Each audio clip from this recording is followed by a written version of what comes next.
আমরা খুবই ভুল করেছি কোরআন না বুঝে। গতকাল আমি যুবকদেরকে থ্যাঙ্কস দিয়েছি, মনে আছে না আপনাদের? যুবকরা আমাদের প্রাণ শক্তি। যুবকরা যদি এগিয়ে আসে, কোরআন বোঝার কম্পিটিশনে যদি এগিয়ে আসে, কতই না ভালো হবে যদি তারা কোরআন পড়তে শেখে এবং কোরআন বোঝে। তাহলে তারা কোরআনের দিকে আকৃষ্ট হবে এবং কোরআনকেই জীবনের একমাত্র পাথর হিসেবে গ্রহণ করবে। সে কথাগুলি আমি সামনে গিয়ে বলব। তো আল্লাহ তাআলা বলছেন যে এই কোরআনের মধ্যে শুধু নামাজ রোজা হজ যাকাত না। আমি গতকাল বলছিলাম, মনে আছে আপনাদের, যে শুধু নামাজ রোজা হজ যাকাত হইলে শুধুমাত্র 1 পারা বা 2 পারা কোরআন শরীফ নাজিল করলেই হইতো, 30 পারা নাজিল হইল কেন? এই কথা তো মাথার মধ্যে ঢোকা উচিত আমাদের। যেহেতু চিন্তা করি না তাই মাথার মধ্যে ঢোকে না, চিন্তা করলে তবে না ঢুকবে। এখন দেখুন, আল্লাহ তাআলা বলছেন আমি আমার নবীকে ওহীর মাধ্যমে মুসা, নূহ, ইব্রাহিম, আদম প্রাগৈতিহাসিক ঘটনাবলী আমি এর দ্বারা জানাইছি কোরআন দিয়ে। রাসূল তো সেখানে উপস্থিত ছিলেন না। আল্লাহ তাআলা বলছেন তিলকা মিন আম্বাইল গায়বি নূহিহা ইলাইকা মা কুনতা তা'লামুহা আনতা ওয়ালা কওমুক মিন ক্বাবলি হাদা। তিলকা মিন আম্বাইল গায়ব, এটা হচ্ছে সেই অজ্ঞাত ঘটনা যা ওহীর মাধ্যমে আমি আপনাকে জানাইছি। তা না হলে আপনি এবং আপনার কওম, আপনার জাতি এই সম্পর্কে কিছুই জানতো না। না ইব্রাহিমের ঘটনা, না নূহের ঘটনা, না মুসার ঘটনা, এগুলো কিছুই জানতেন না।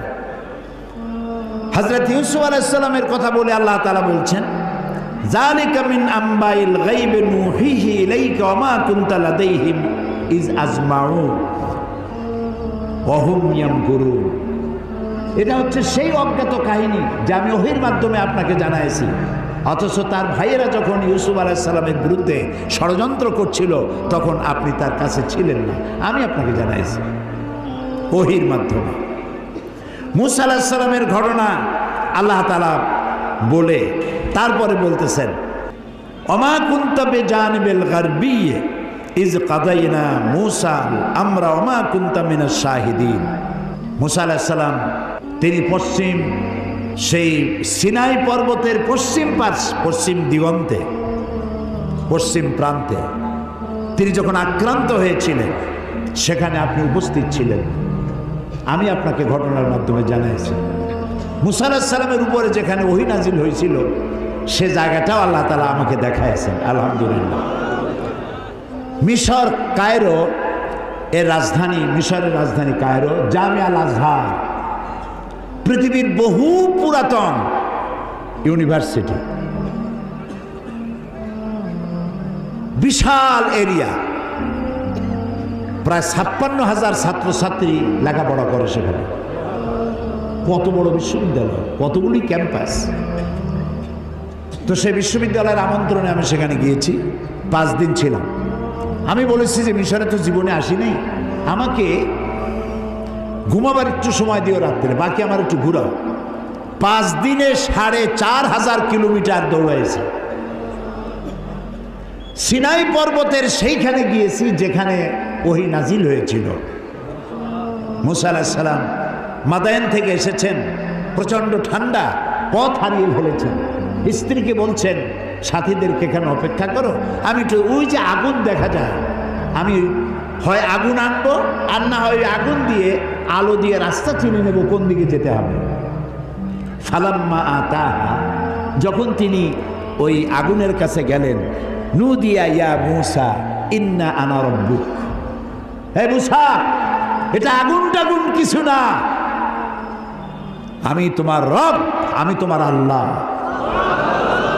ফাখলানা আলাইক ইন্নাকা বিল ওয়াদিল মুকাদ্দাসি তুয়া, জুতা খোলো, এখানে আমার নূর পড়েছে। সুবহানাল্লাহ, জুতা খুলে আসো। ওয়াদি মুকাদ্দাস, ওয়াদি বলা হয় 2 পাহাড়ের মাঝখানে যে সমতল ভূমি থাকে এটাকে আরবিতে বলা হয় ওয়াদি, আর বাংলায় বলা হয় উপত্যকা। তো আমরা যখন গেছি ওয়াদি মুকাদ্দাস সাইনবোর্ড দেখেছি, জুতো আগেই খুলছি বর্ষত। তারপরে গেলাম সেখানে, যেই গাছের উপরে আল্লাহর নূর পড়েছিল সেই গাছটা, ওরা বলে এটা সেই গাছ। তো আমি এর ঐতিহাসিক সত্যতা নাই বলে মনে করতে পারলাম না যে এটা সেই গাছটাই। ওই গাছের পাতায় পাতায় অনেক চিঠি। আমি জিজ্ঞেস করলাম এই চিঠিগুলি কিসের? বললো যে ইহুদিরা আসে, খ্রিস্টানরা আসে, মুসলমানও আসে, আল্লাহর কাছে চিঠি লিখে ওখানে ধুয়ে যায়। এই খাই খেয়ে কাম না পাইলে করবে কি? তো এটা আমার বলার উদ্দেশ্য ছিল না। আমার বলার উদ্দেশ্য ছিল যে আল্লাহ তাআলা দেখাইছেন বহু কিছু, এমনকি মুসা আলাইহিস সালাম রে এত জ্বালা দিল যে ফেরাউন, ওই ফেরাউনকেও দেখে আসছে, এখনো দাঁত ছিটকে পড়ে আছে। আল্লাহ তাআলা তাকে রেখে দিয়েছেন। আল্লাহ বলছেন তোরে মাটিতেও খাবে না, পানিতেও নষ্ট করবে না, পোকামাকড়ও নষ্ট করবে না, তোরে আমি শুটকি বানায় রাখবো কিয়ামত পর্যন্ত। তোর মতো ফেরাউন যারা হবে তোরে দেখে যেন তারা উপদেশ নিতে পারে। আল্লাহ তাআলা এটারও দেখাইছেন, পিরামিডও দেখাইছেন। অনেক নবীর কবরও আল্লাহ জিয়ারত করার সুযোগ। ইমাম শাফি রহমতুল্লাহ আলাইহ, মৌলানা জালালউদ্দিন সৈয়দী রহমতুল্লাহ আলাইহ, ইমাম ওয়াকি, ইমাম বদরুদ্দিন আইনি রাহিমাহুমুল্লাহ, হযরত সালেহ আলাইহিস সালাম, হারুন আলাইহিস সালাম, নবী দানিয়েল আলাইহিস সালাম, হযরত আবী দারদা রাদিয়াল্লাহু তাআলা আনহু, আমর ইবনুল আস রাদিয়াল্লাহু তাআলা আনহু, এদের কবর জিয়ারতের আল্লাহ তাআলা তৌফিক দিয়েছেন। আমর ইবনুল আসের যে মসজিদ দেখলাম মিশরে, সেই মসজিদে লাইলাতুল কদরে 5 লক্ষ লোক নামাজ পড়ে। লাইলাতুল কদর মসজিদ, রাস্তা টাস্তা সব ভর্তি হয়ে যায়। ইমাম যিনি, তিনি হচ্ছেন শেখ জিবরাইল। আমি শেখ জিবরাইল দেখতে পারলাম না, আগ্রহ ছিল যে জিবরাইল কেমন একটু দেখে যায়। এত লোক তার পিছনে নামাজ পড়তে আসে, সুবহানাল্লাহ। তো এখানে আল্লাহ তাআলা বলতে চাইলেন যে সিনাইয়ের পশ্চিম প্রান্তে যে ঘটনা ঘটছিল এটা তো আপনি জানেন না, আমি আপনারা জানাইছি। ফেরাউন আক্রমণ করেছে তার দলবল নিয়ে, 3 দিক থেকে আক্রান্ত হয়েছেন তিনি, আর একদিকে সমুদ্র। সাথীরা বলছে ইন্না লামুদরাকুন, ইন্না লামুদরাকুন, আমরা তো পাকড়াও হয়ে গেছি, আমাদের তো পালাবার কোনো উপায় নাই। মুসা আলাইহিস সালাম কার নবী? জবাব দিতে দেরি হইল কেন? মুসা কার নবী? উম্মত ঘাবড়ে গেছে। উম্মত কি হয়ে গেছে? ঘাবড়ে গেছে, ভয় পাই গেছে। 3 দিক দিয়ে আসছে কারা? শত্রু সৈন্য 3 দিক, আর একদিকে কি? সমুদ্র। ঘাবড়াবার তো কথাই, আপনি আমি হলে তো হার্ট ফেল করবো। কোন দিক যাবো? ফাইনাতা যাবো, যাওয়ার জায়গা নেই। কিন্তু মুসা আলাইহিস সালাম আল্লাহর নবী, তিনি বলছেন কাল্লা কাল্লা, কখনোই নয়, ভয় পেও না, রব্বি সায়াহদিন, অবশ্যই আল্লাহ আমাদেরকে পথ বের করে দিবেন। কাজী মেঘের মতো কালো ঘন কৃষ্ণ মেঘের মতো উত্তর গগন কালো মেঘে ছেয়ে গেছে, থমথমে ভাব, ঝোড়ো হাওয়া এখনই প্রবাহিত হবে। 30 ফুট উঁচু হয়ে জলোচ্ছ্বাস এসে উপকূলীয় এলাকা ভাসায় নিয়ে যাবে, বজ্রসহ বৃষ্টিপাত হবে, ঝড় বন্যায় উড়ায় নিয়ে যাবে, সুনামি হবে। আল্লাহ তাআলা ছোট্ট একটু বাতাসের আঘাত দিয়ে সব সরাই দিতে পারেন। বলেন সুবহানাল্লাহ, জোরে বলেন সুবহানাল্লাহ। কি ক্ষমতা তার! ফাআলুল লিমা ইউরিদ, যা খুশি তাই করতে পারে। তো আল্লাহ তাআলা ওহীর মাধ্যমে এই কথাগুলি জানাইছেন। বিজ্ঞানীরা, ওই যে বলছি যে বিজ্ঞানীরা যে কথাগুলি আজ বলতেছে, যেমন 1665 খ্রিস্টাব্দে স্যার আইজ্যাক নিউটন, তিনি দেখলেন গাছের থেকে একটা আপেল পড়লো মাটিতে। তিনি তখন চিন্তা করলেন যে আপেলটা মাটিতে পড়লো কেন, এটা তো উপরে উঠে যেতে পারত। এইটা চিন্তা করলেন। চিন্তা করে করে 1665 খ্রিস্টাব্দে তিনি মাধ্যাকর্ষণ শক্তি, ল অফ গ্র্যাভিটেশন, এটা আবিষ্কার করলেন। কত খ্রিস্টাব্দে? 1665। অথচ কোরআনে কারীম স্যার আইজ্যাক নিউটনের জন্মের 1000 বছর আগে সূরা ফাতির 41 নম্বর আয়াত আল্লাহ তাআলা বলছেন, ইন্নাল্লাহা ইউমসিকুস সামাওয়াতি ওয়াল আরদা আন তাজুলা, নিশ্চয়ই আল্লাহ তাআলা চন্দ্র, সূর্য, গ্রহ, নক্ষত্র সব একটার সাথে আরেকটাকে সম্পৃক্ত করে রেখেছেন, যাতে একটার থেকে আরেকটা বিচ্ছিন্ন হয়ে না যায়। এটাই হচ্ছে ল অফ গ্র্যাভিটেশন। এই মাধ্যাকর্ষণ শক্তির কথা কোরআন ১৫০০ বছর আগে এ কথা আল্লাহ তাআলা বলেছেন। তো দুর্ভাগ্য, কোরআন বুঝি না, কোরআন শুধু সবের নিয়তে পড়ি। একবার সূরা ইয়াসিন পড়লে 10 খতম কোরআন শরীফ এর সব। এই যদি হয় তাহলে গোটা কোরআন শরীফ পড়ার আমার দরকারটা কি? খালি সূরা ইয়াসিন পড়লেই তো হলো। 3 বার সূরা ইখলাস পড়লে 1 খতম কোরআন শরীফের সব। তাহলে কোরআন পড়বি কেন মানুষ? আহারে মানুষ, আহারে কপাল পড়া মানুষ। এখন চন্দ্র, সূর্য, গোটা সৌরজগৎ সব ঘুরছে। এটা কোপার্নিকাস, গ্যালিলিও, নিউটন, আইনস্টাইন ওনারা আবিষ্কার করেছেন যে সব কিছু ঘুরছে। এটা বলতেছেন ওনারা এই কয়েকশো বছর আগে। অথচ ১৫০০ বছর আগে আল্লাহ তাআলা কোনটা ঘোরে? চন্দ্র ঘোরে না সূর্য ঘোরে না দুনিয়া ঘোরে? কে ঘোরে? একথা সূরা ইয়াসিনে আল্লাহ তাআলা তার নবীর কাছে বলে দিয়েছেন। লাশ-শামসু ইয়ানবাগি লাহা আন তুদরিকাল কামারা ওয়ালাল লাইলু সাবিকুন নাহার ওয়া কুল্লুন ফি ফালাকিন ইয়াসবাহুন। প্রবল জ্ঞানী হইবে যাহারা, আপন মনেতে বুঝিবে তাহারা। রাত্রি পারে না আগে যাইবার, দিনের স্থান করে অধিকার। যার যে স্থান বহাল রাখিয়া ভ্রমণ করিছে খোদাকে ডরিয়া। শুধু পৃথিবী করে না, আল্লাহ তাআলা বলছেন ওয়া কুল্লুন ফি ফালাকি ইয়াসবাহুন। যা কিছু আছে মহাশূন্যে, এই পৃথিবীটাও মহাশূন্যে। পৃথিবীটা কোথায়? মহাশূন্যের উপর ভাসমান। তো মহাশূন্যে অকুল্লুন ফি ফালাকি ইয়াসবাহুন, মহাশূন্যে যা কিছু আছে সব ঘুরতেছে আর ঘুরছে। Activities life, inactivities death. যতদিন ঘুরবে ততদিন সব ঠিক থাকবে। আর যেদিন এই ঘূর্ণায়মানের এই চক্রের আবর্তন বন্ধ হয়ে গিয়ে যখন ঘোরা বন্ধ হবে, তখন একটা প্রচণ্ড আঘাতের মাধ্যমে, প্রলয়ঙ্করী আঘাতের মাধ্যমে দুনিয়ায় কিয়ামত অনুষ্ঠিত হয়ে যাবে। তো আল্লাহ তাআলা কোরআনে কারিমে এই কথাগুলি অনেক আগে বলে রেখেছেন। The universe and doctor Einstein গ্রন্থে তারা বলেছেন যে সূর্য ধীরে ধীরে এর আলো কমে যাবে, আলো থাকবে না, আর তারাগুলো পোড়া কয়লার মতো হয়ে যাবে। কারা বলতেছে? বিজ্ঞানীরা বলছে। কোরআন ওরা আজকে যেটা বললো, কোরআন বলেছে অনেক আগে। কি বলেছে?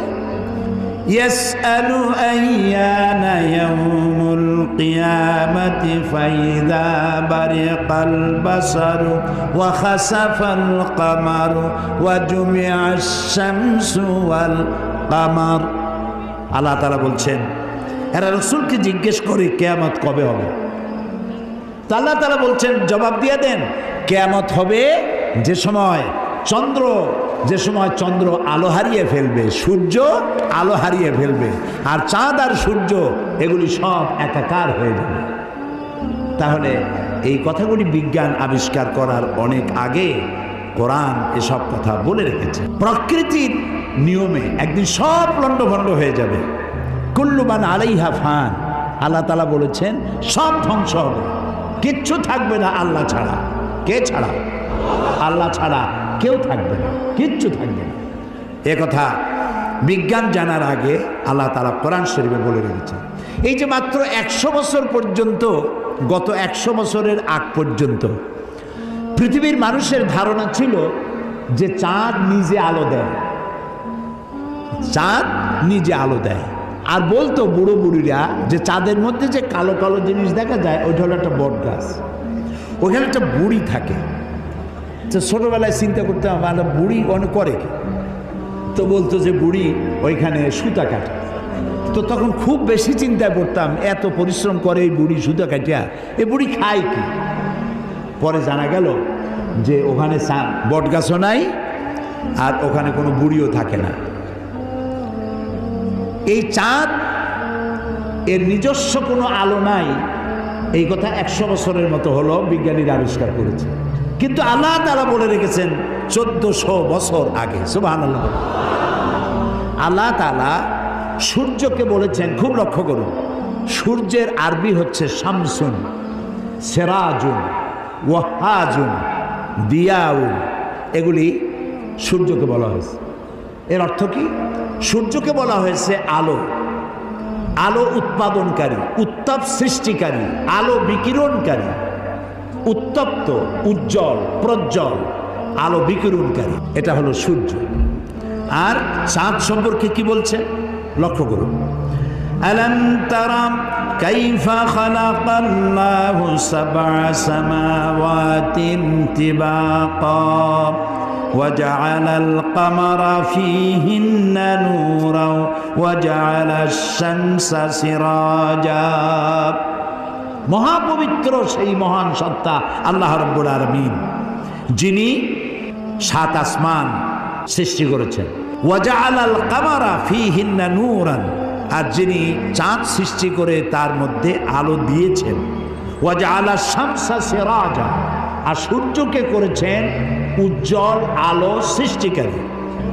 তখন সূর্যকে বলা হলো শামসুন, উত্তপ্ত আলো, উত্তাপ সৃষ্টি করে, যেটা সেটার নাম শামসুন, সিরাজুন, ওয়াহাজুন, দিয়াউন। আর চাঁদের কথা বলতে গিয়ে আল্লাহ তাআলা বলেছেন কামারা মুনিরা, চাঁদের আরবি হলো কামার, আর মুনিরা মানে আলোক প্রাপ্ত। চাঁদের নিজের কোনো আলো নাই, আলো প্রাপ্ত হয়ে সেই আলো সে বিকিরণ করে। এই কথা কোরআন শরীফে আল্লাহ তাআলা 1400 বছর আগে বলে দিয়েছেন। সুবহানাল্লাহ। এরপরে আপনারা দেখুন, এই যে উদ্ভিদ, গাছপালা, গাছ আমাদের জীবনের শত্রু নাকি? গাছ আমাদের কি? কাজী যেখানে পান সমানে কাটেন। মানুষ সমানে গাছ কাটে, কিন্তু যে পরিমাণ কাটে সে পরিমাণ গাছ তারা লাগায় না। এই গাছ সম্পর্কে, গাছ আমাদের যে বন্ধু, গাছটা আল্লাহ রাব্বুল আলামিন আমাদের জন্য নিয়ামত হিসেবে দিয়েছেন। এটার কাজ হচ্ছে কি? আল্লাহ তাআলা বলছেন ওয়াল আরদা বা'দা যালিকা দাহাহা আখরাজা মিনহা মাহা ওয়া মারআহা। এই উদ্ভিদগুলো, এর থেকে তরুলতা, উদ্ভিদ তরুলতা, এর থেকে বায়ু নির্গত হয়, এবং তিনি এই দিয়ে জমিনকে সুন্দর করে প্রতিষ্ঠিত করেছেন। এবং এই গাছপালা তোমাদের জন্য এবং তোমাদের পশুর জন্য, তোমাদের জন্য অত্যন্ত বিরাট সম্পদ। তার মানে মানুষ, আমরা যে বাতাস থেকে অক্সিজেন নেই, যখন আমরা অক্সিজেনটা নিয়ে যখন ছেড়ে দেই, তখন যেটা ছাড়ি ওইটাকে বলা হয় carbon die oxide. Carbon die oxide হচ্ছে বিষ। এই যে আপনারা এখানে হাজার হাজার মানুষ বসে আছেন, আপনারা প্রত্যেকেই বাতাস থেকে অক্সিজেন নিচ্ছেন, আর যেটা ছাড়তেছেন সেটা বিষ। এই বিষটাকে পরিশুদ্ধ করার মতো কোনো ফ্যাক্টরি পৃথিবীর কাছে নাই। আল্লাহ তাআলা গাছ বানাইছেন। গাছের খাদ্য হলো, আপনি যেটা ফেলে দেন, নাক দিয়া মুখ দিয়া যেটাকে উদ্গীরণ করেন, ফেলে দেন, নিঃশ্বাস যেটা বের করে দেন, ওটা হলো গাছের খাদ্য। আর প্রতি মুহূর্তে সূর্যের উত্তাপ আর গাছের সবুজ রং দুটিতে মিলে এক প্রকারের রন্ধন ক্রিয়া হয়, আর ওর মধ্য দিয়ে কার্বন ডাই অক্সাইডকে প্রতি মুহূর্তে আল্লাহ রাব্বুল আলামিন অক্সিজেন বানাইয়া গাছের ভিতর থেকে বের করে দেয়। সুবহানাল্লাহ বিহামদি।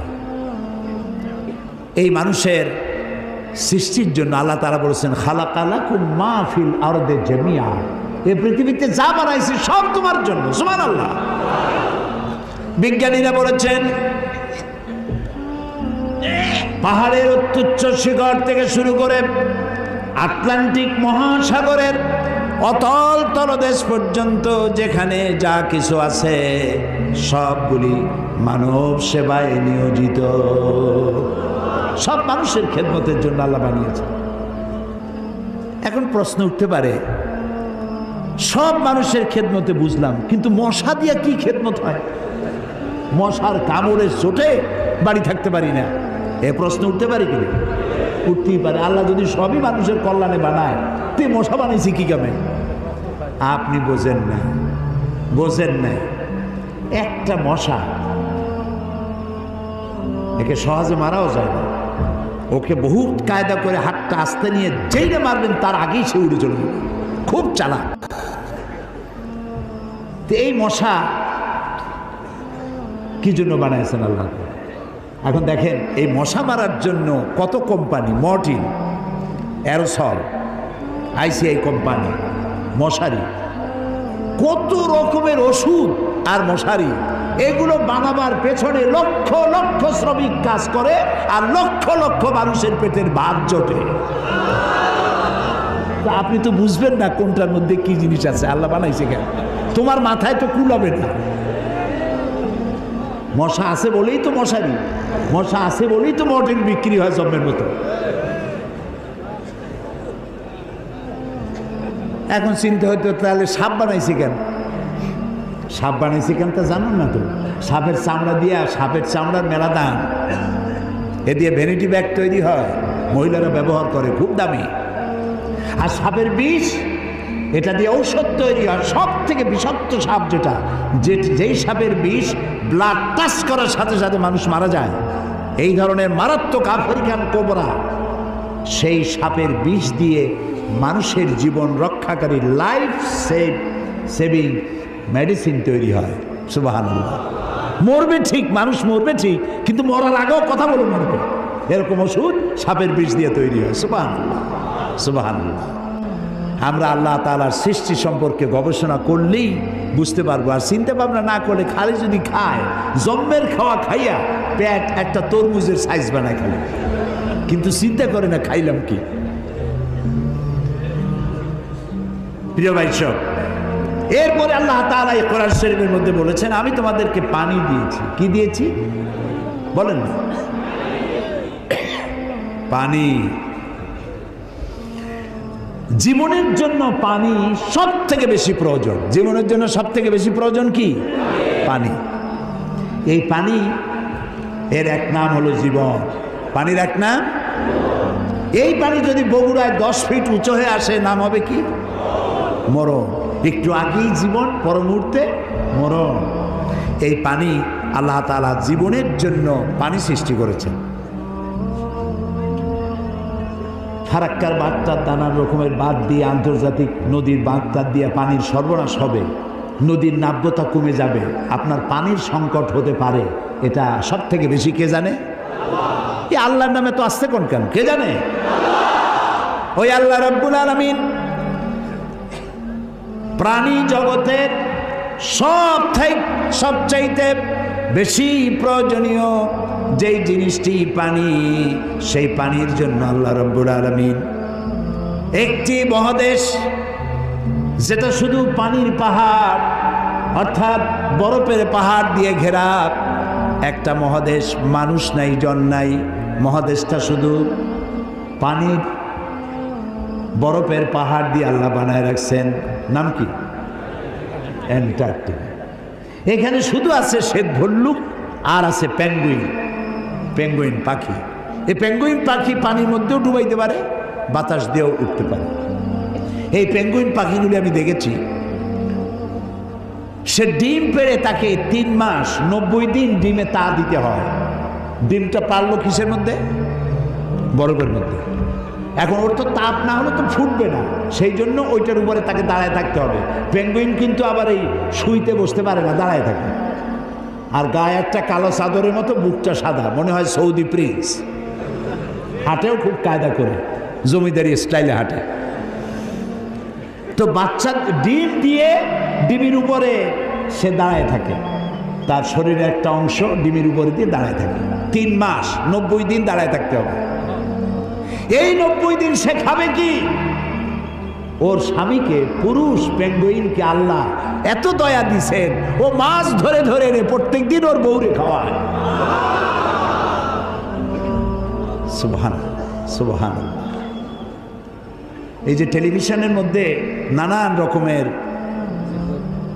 আছে কি বলে চ্যানেল, এইসব হাবিজাবি উল্লুক মার্কা লাভ ঝাপ না দেখা অ্যানিমেল প্ল্যানেট দেখেন, ডিসকভারি দেখেন, ন্যাশনাল জিওগ্রাফি দেখেন। পশুর মধ্যেও কত মায়া আল্লাহ দান করেছেন। আমার নিজের চোখে দেখলাম এক ক্ষুধার্ত ক্ষুধার্ত বাঘ না সিংহী, এই সিংহী ক্ষুধার্ত একটা হরিণের পালের উপরে জাম্প করেছে, হরিণ দিছে দৌড়, কিন্তু একটা বাচ্চা হরিণ সে কোনো রকম দাঁড়ায় আবার পড়ে যায়, দাঁড়ায় মনে হয় 3-4 দিন হয়েছে, দৌড়াইতে পারে না। সিংহটা ওর কাছে গেল, আমি মনে করলাম যে খাইয়ে ফেলাবে এখনই। তো দেখলাম যখন হরিণটা পড়ে যায় তখন হাতটা দিয়ে এরকম উঁচু করে দাঁড় করায় দেয়, এইভাবে দাঁড় করাইলো, শুয়ে পড়লো, দাঁড় করাইলো, সে এরকম ঠেলতে ঠেলতে নিতে নিতে সিংহীর বাচ্চাগুলি যেখানে শোয়া সেইখানে এই বাচ্চাটারে নিয়ে গেল, নিয়ে নিজে কাইত হয়ে শুয়ে পড়লো। বাচ্চারাও, সিংহের বাচ্চারাও দুধ খাইলো, হরিণের বাচ্চাটাও দুধ খাওয়ালো। তার মানে এই সিংহ তার হিংস্রতা মাতৃত্বের স্নেহের সামনে এটা অবনমিত হয়ে গেছে, হার মেনে গেছে। সুবহানাল্লাহ। আমাদের দেশে যখন মারামারি হয় একটু বোঝা উচিত যে কারে মারতেছি। এই যে মারতেছি, ওর বউ তো বিধবা হয়ে যাবে, ওর বাচ্চাটা তো এতিম হয়ে যাবে। এই চিন্তা যদি আমাদের থাকতো, পশুর যে জ্ঞান আছে আমাদের তাও নাই।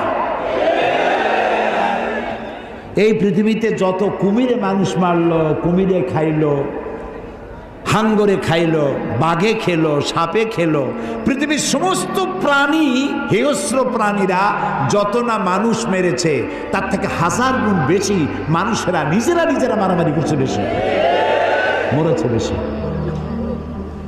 আকল কাজ করে না, কমন সেন্স কাজ করে না। তো আল্লাহ তাআলা এই পানি দিয়েছেন, পানির অনেক দাম। এই যে এখানে মহিলাদের মাহফিল ছিল, এই আপনারা যত পুরুষ আসছেন এর থেকে কোনো অংশে কম হয় নাই, এত মেয়ে লোক আসছিল সকাল 10টায়, আলহামদুলিল্লাহ। আমি বগুড়ার সমস্ত মা বোনদেরকে আমার অন্তরের অন্তঃস্থল থেকে ধন্যবাদ জানাই। তারা বহু প্রশ্ন আমাকে করেছেন, এক গাদা প্রশ্ন, সব প্রশ্নের জবাব দিতে গেলে হয়তো রাত এই পর্যন্ত হয়ে যেত। এত প্রশ্ন করছে, খাইয়া না খাইয়া যদ্দূর পারছি জবাব দিছি। তার মধ্যে একটা প্রশ্ন ছিল পানির ব্যাপারে, পানি অপচয় করা যাবে কিনা। আমি বলেছি আমি তো জবাব আন্দাজে দেই না, আমি আলহামদুলিল্লাহ, আল্লাহ শকর, আপনারা যারা এখানে আলেম বসে আছেন আমি আপনাদের পর্যায়ে পড়ি না, আমি খুবই ছোট মানুষ, তালেবে ইলম মানুষ। আমি যেটুক পড়েছি সেটুক বলি, না পড়িয়া না দেখা আন্দাজে গপ্প করি না। তো আমি হাদিসে পড়েছি, সাহাবায়ে কেরাম প্রশ্ন করেছেন রসুলের কাছে, আমরা উজু করতে গেলে রসুল বলেছেন পানি অপচয় করবা না। সাহাবী একজন প্রশ্ন করলেন যে উজু করতে গিয়ে একটু বেশি পানি খরচ হলে তাতে কোনো অসুবিধা আছে? রসুল জবাব দিলেন, তুমি যদি প্রবাহিত নদীর কিনারে দাঁড়াইয়া উজু করো পানির অপচয় করতে পারবা না। সুবহানাল্লাহ বলবেন না? এখন আপনি কত পানি খরচ করেন দেখেন তো, টেপ একটা সাইয়া দিয়া জনমের মতো, একটা চায়ের কাপ ধুইতে গিয়ে একটা কলস ধোয়ার পানি খরচ করতেছে। বগুড়া কি গ্যাস আছে? আছে। একটা মেসের কাঠি খরচ হবে সারা দিন, গ্যাসের চুলা জ্বলতে থাকে। আপনি আল্লাহর নিয়ামতের না শকর, একটা মেজের কাঠি দিলেই তো যখন খুশি তখন আপনি জ্বালাইতে পারেন। আপনি কেন বাড়িতে বলেন না যে জ্বালাই রাখবে না? অধিকাংশ বাড়িতে এইভাবে এই গ্যাসের চুলা জ্বলে থাকে বলে আমরা খবর পেয়েছি। অন্যায়। সুম্মা লাতুসআলুন্না ইয়াওমাইযিন আনিন নাঈম, প্রত্যেকটি নিয়ামত সম্পর্কে কিয়ামতে আল্লাহর কাছে জবাবদিহি করতে হবে। কাজে এগুলি নিয়ামত। এখন এই পানি আল্লাহ তাআলা বলছেন, দেখো সৃষ্টি জগতের জন্য পানি প্রয়োজন, সেই পানিটা আমি জলাধার করেছি। এই নদীগুলো কে কাটছে? আছে না বগুড়া নদী, আছে না? নাম কি? করতোয়া নদী। আর না করতোয়া এখন তো দৈনিক পত্রিকা, নদী গেছে পত্রিকা হয়ে। বাঙালি যমুনা, ও যমুনা আছে।